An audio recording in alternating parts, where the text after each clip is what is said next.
2018 was a busy year for me and my investigations team.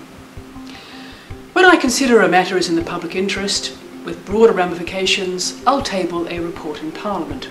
Here's a brief recap of the 9 investigation reports I tabled this year.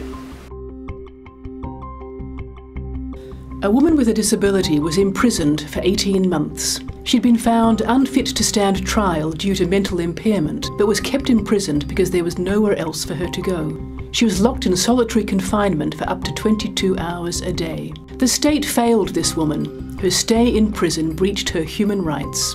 We recommended government invest in a therapeutic alternative to prison for people found unfit to stand trial. The agencies involved are reviewing procedures to ensure this never happens again.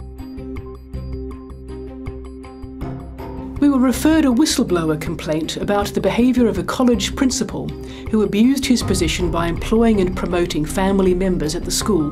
He also used public funds as he saw fit, without consultation or approval. For years, the Education Department did not investigate complaints it received about him. The principal resigned after being told his employment would be terminated. IBAC referred a whistleblower complaint to us about the conduct of 2 public officials. We found the former managing director of Goulburn Murray Water claimed inappropriate expenses such as alcohol and furniture, adding up to more than $21,000 worth of expenses in 13 months.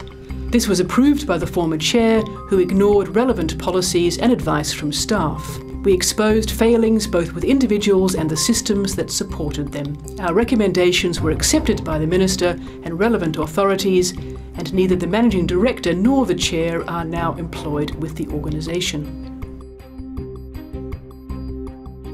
We investigated how a convicted child sex offender continued to work at Victorian Railways and Puffing Billy over 4 decades.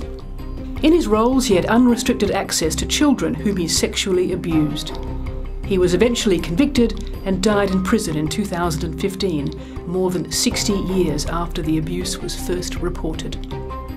Our investigation found monumental failings of people in positions of authority who were aware of the allegations against him yet did nothing. The government is implementing our recommendations and is planning a public apology for abuse survivors.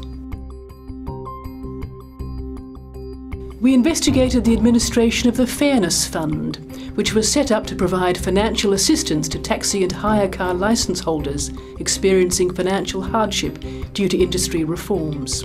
We found the fund was not prepared to deal with the sheer volume of applications, leading to delays, and did not communicate clearly with applicants. We identified important lessons for handling such assistance schemes in the future. We investigated complaints about 2 local councils in Victoria.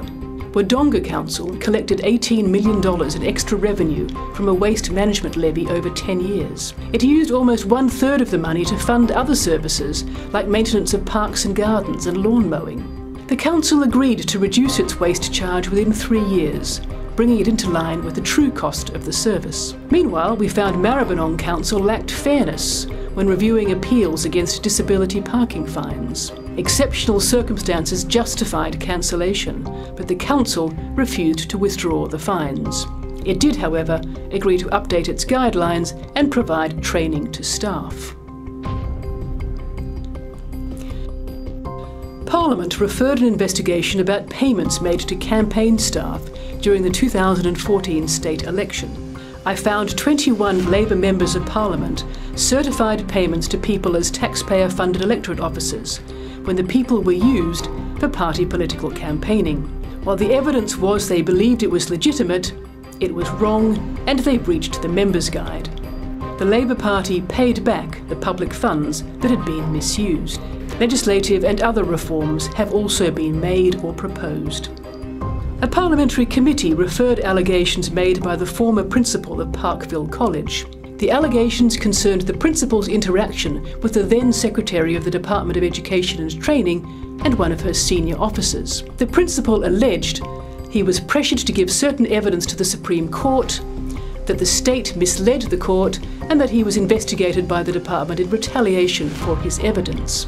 Our investigation found that while the judgment of all involved could be called into question, the allegations were not substantiated. We recommended the matter be closed with no further action.